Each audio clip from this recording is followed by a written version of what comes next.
দেখো, গেলুসাকের যে চাপের সূত্র, এখানে আমরা জানি যে গ্যাসের ভর এবং আয়তন স্থির থাকলে চাপের সঙ্গে পরম উষ্ণতার কি সম্পর্ক হয় সে সম্পর্কে গেলুসাক সাহেব কিন্তু একটি সূত্র প্রবর্তন করে গেছে। উনি বলেছেন যে নির্দিষ্ট ভরের গ্যাসের ক্ষেত্রে এবং স্থির আয়তনের গ্যাসের ক্ষেত্রে ওই গ্যাসের চাপ ওর পরম উষ্ণতার সঙ্গে সমানুপাতে পরিবর্তিত হয়। পরম উষ্ণতার সঙ্গে সমানুপাতে পরিবর্তিত হয়।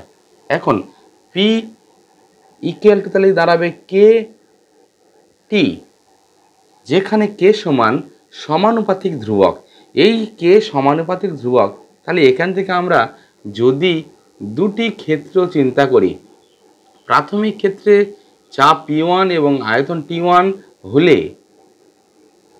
P1 ইকুয়াল টু KT1 বা P1 বাই T1 সমান K।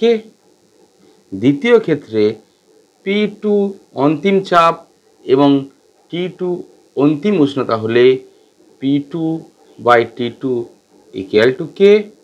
অর্থাৎ P1 by T1 equal to P2 by T2। এটাও কিন্তু তোমাদের অঙ্কের ক্ষেত্রে কাজে লাগবে।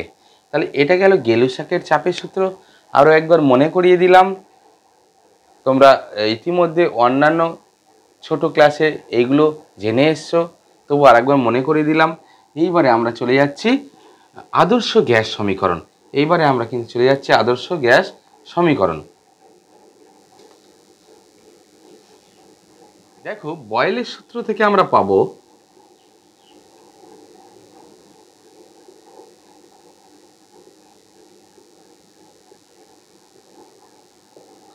কি পাই না, ভি প্রপোর্শনাল টু 1/p, যখন ওর উষ্ণতা টি এবং ভর এম কিন্তু স্থির।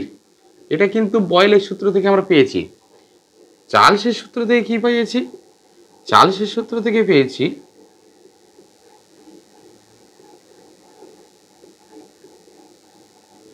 ভি প্রপোর্শনাল টু টি, যখন পি এবং এম অর্থাৎ গ্যাসের চাপ এবং ভর স্থির। আর অ্যাভোগাড্রো সূত্র থেকে কি পেয়েছি? অ্যাভোগাড্রো সূত্র থেকে পেয়েছি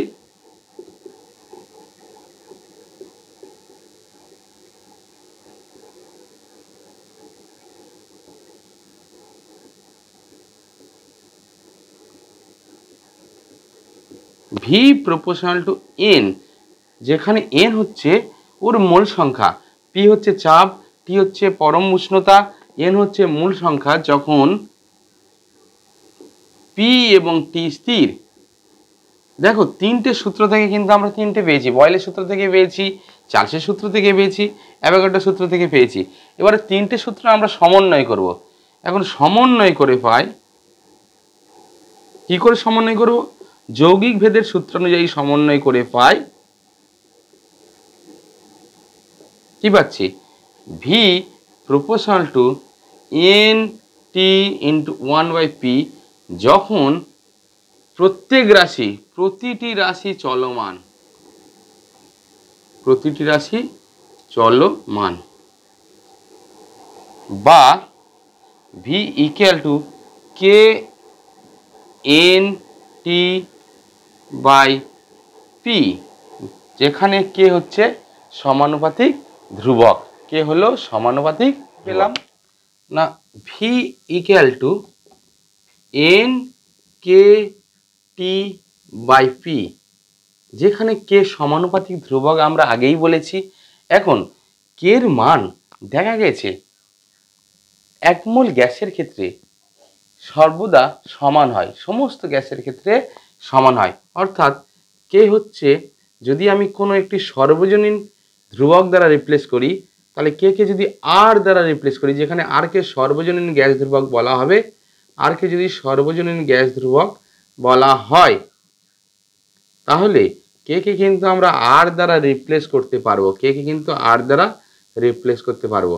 তাহলে রিপ্লেস করে কি পাবো V equal to n R t by p বা PV equal to n R t. একে বলা হচ্ছে আদর্শ গ্যাস সমীকরণ। এন মোল গ্যাসের ক্ষেত্রে এটি হলো আদর্শ গ্যাস সমীকরণ। এখন যদি গ্যাস 1 মোল হয় তাহলে পাবো কি পিভি ইকুয়াল টু 1 আর টি, 1 মানে এন মানে 1, তাহলে পিভি ইকুয়াল টু আর টি। এটা হচ্ছে 1 মোল গ্যাসের ক্ষেত্রে আদর্শ গ্যাস সমীকরণ। এখানে আমরা বাস্তব গ্যাস এবং আদর্শ গ্যাসের কিন্তু সংজ্ঞায়িত করতে পারবো। আদর্শ গ্যাস কাদের বলা হচ্ছে? যে সমস্ত gas PV equal two nRT, এই যে আদর্শ গ্যাস সমীকরণটি মেনে চলবে তাদের আদর্শ গ্যাস বলা হবে।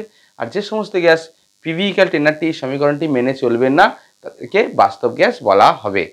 এই ছিল আমাদের আদর্শ গ্যাস সমীকরণ এবং আদর্শ গ্যাস, বাস্তব গ্যাস।